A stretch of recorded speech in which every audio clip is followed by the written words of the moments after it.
BJP রাজ্য সভাপতি সুকান্ত মজুমদারের গ্রেপ্তারের প্রতিবাদে পূর্ব মেদিনীপুরের মেচেদায় বিক্ষোভ দেখান বিজেপি। মেচেদা 5 পয়েন্ট থেকে মেচেদা মোড় বাসস্ট্যান্ড পর্যন্ত বিক্ষোভ করেন বিজেপি কর্মী সমর্থকরা।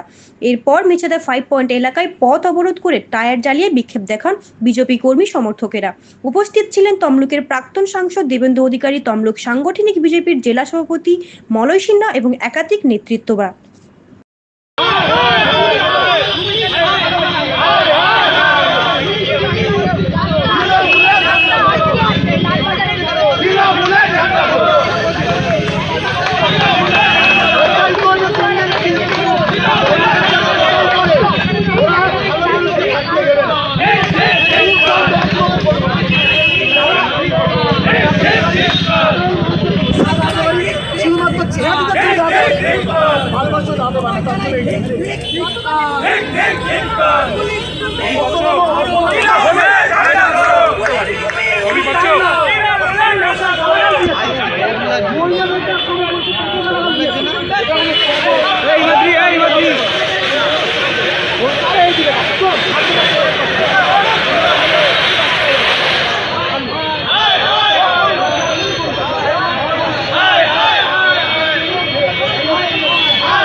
आप देख रहे हैं न्यूज़ UNI।